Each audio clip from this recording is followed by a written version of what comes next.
Thank you all for 100 subs. It's insane I've reached this first milestone so quickly, and I have you all to thank for that. I'll continue to make these what ifs to the best of my ability, and I just hope that you all like what I make. Also, since YouTube is YouTube, I'm like half obligated to say this, but make sure to like and subscribe to keep up to date with my what ifs. Now, when we left off, Goku had reunited with Suno and his friends at the 23rd World Martial Arts Tournament and managed to handle Piccolo like he does in the original. After which he and Suno got married and now have their own place in Mount Paozu. Minor difference, however.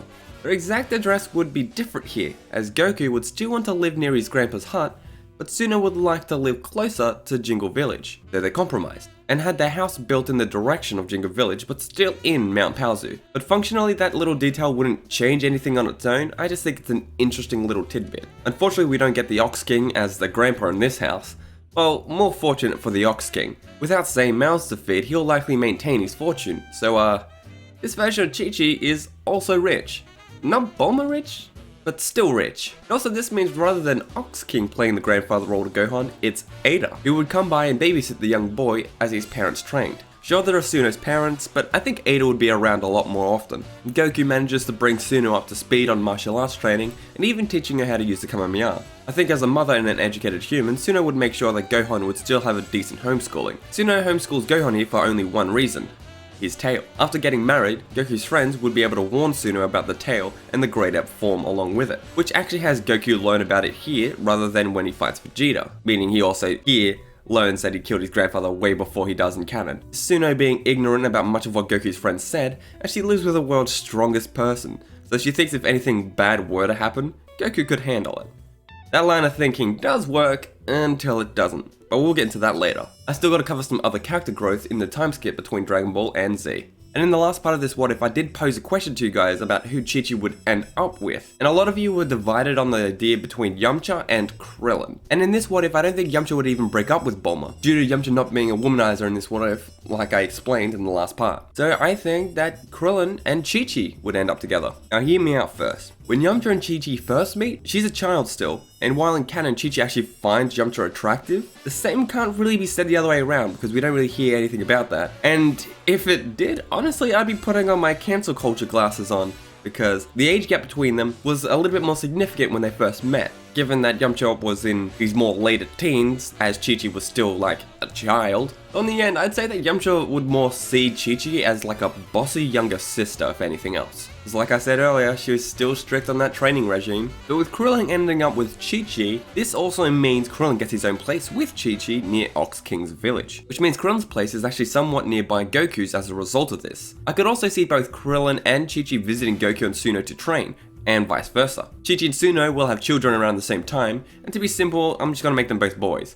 Gohan and Daiki. I tried to be smart with Chi-Chi and Krillin's child's name, but given I don't actually have the most Japanese experience, given I'm Australian and only know one language. But that aside, I settled on Daiki because from what I've read, it means born for great glory, and I don't know. So, moving on from this part, I would like to see what you guys' suggestions for Chi-Chi and Krillin's child's name could possibly be, since I'm not really well versed in that area. But if you guys like the name Daiki, I will just keep the name Daiki. And for the rest of this part, I just will be referring to him as Daiki. And I'm aware that I'm possibly pronouncing that wrong. I'm sorry. But moving on. Due to Chi-Chi being Chi-Chi, it's not long before Daiki is studying. But due to her differences, it's not just the books he's studying. He's also learning martial arts, Gohan being the only person on his level at his age, since Gohan wouldn't have nearly as much interruption from the canon version of Chi-Chi.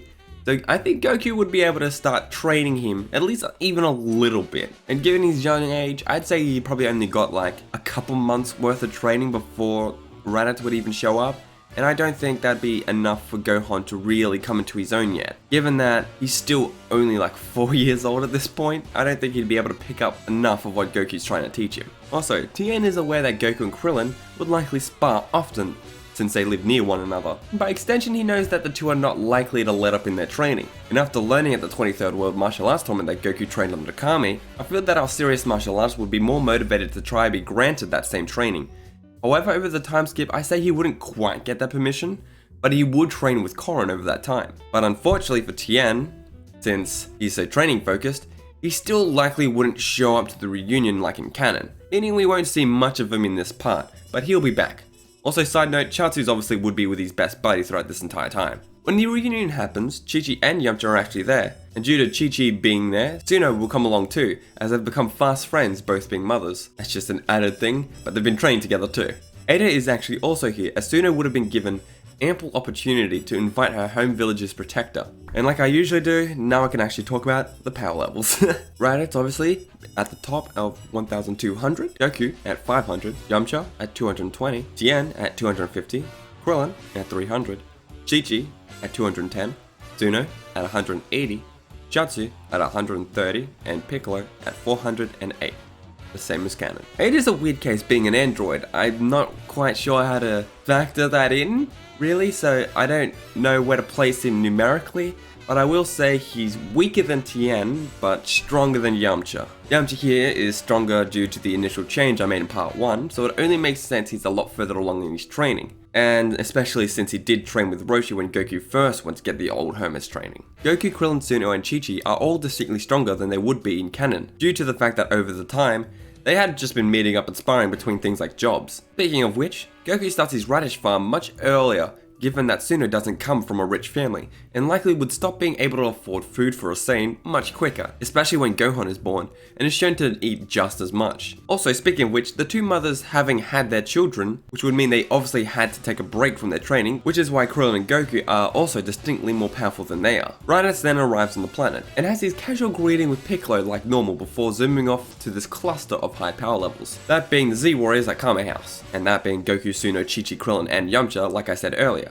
Yamcha and Bulma didn't break up due to Yamcha not being a womanizer. Also, Ada is here too, but he's an android, so he wouldn't show up on the scouter. Raditz arrives and greets Goku by his Saiyan name, Kakarot, confusing everyone there. And then on top of that, they're all shocked to learn that this guy is supposedly Goku's brother, and that Goku is an alien? And then it gets hostile, like canon. And even though there are significantly more fighters than before, I still think that Raditz would still be able to kidnap Gohan.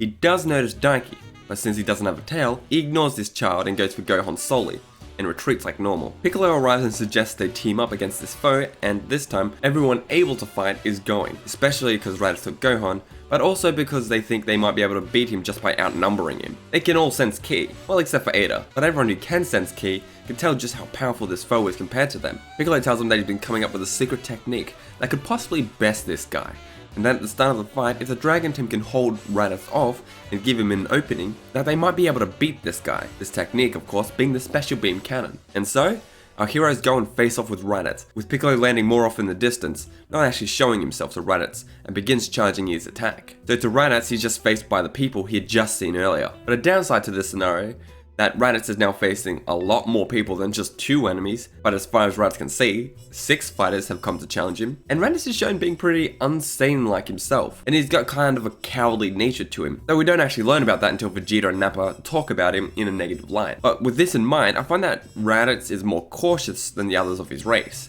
And with this increase of enemies to face, I think Raditz will fight very differently than in canon. More mercilessly. Raditz here needs to drop their numbers before they run his stamina down. So in this fight, before Piccolo's finished charging his attack, Raditz is able to kill Yamcha, who still retains much of his cocky nature in this what if. So I kinda see Yamcha being the first targeted, but the fight continues after that, with Raditz then focusing on his younger brother now that the trash has been dealt with. But Raditz mainly attacking Goku triggers Gohan's hidden rage, breaking through Raditz's pod and landing a crushing headbutt to Raditz's back this time. After that moment, Piccolo finishes charging his attack, and Gohan's attack gives Goku an opportunity to grapple Raditz like canon. Though the way he did it here is slightly different.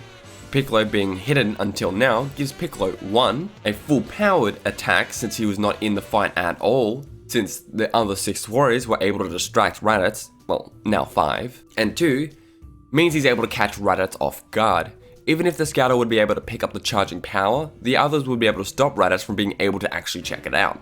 And being injured and suddenly grappled, I believe all these factors would lead to Raditz being killed like he does in canon, with Goku sacrificing himself ensuring that Raditz didn't dodge the special beam cannon. The heroes then still talk to Raditz and about how Goku and Yamcha are fine, they'll be revived before long. But Raditz then informs them of their next threat, another 2 Saiyans.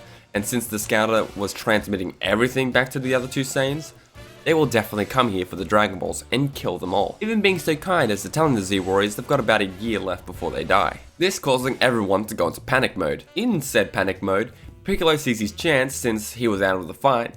He was able to observe pretty closely, and he saw the power Gohan displayed.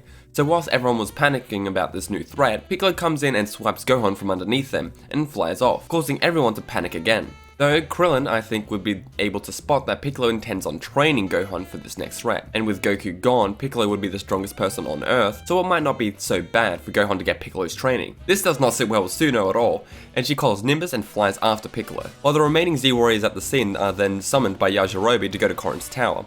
They have training to get to, that being training under Kami.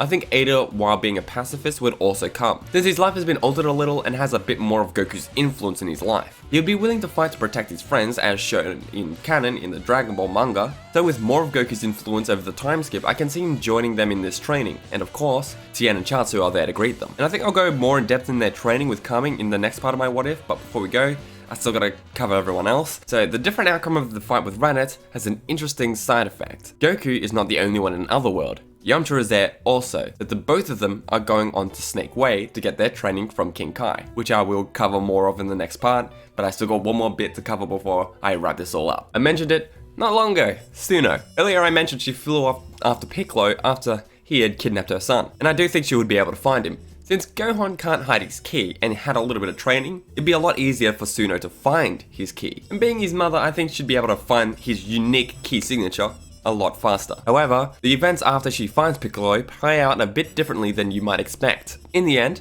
because of her presence, Piccolo won't be able to just leave Gohan alone for 6 months as training. So I'd say Suno ends up joining Piccolo's training squad here. Mostly so she's still with her kid, but Piccolo made it clear that she's not letting the kid go. And she knows she can't beat Piccolo on her own, so the next best option, just train with him. They're all training for the same threat, why not? But that's all I've got time for today, guys. I hope you liked this part.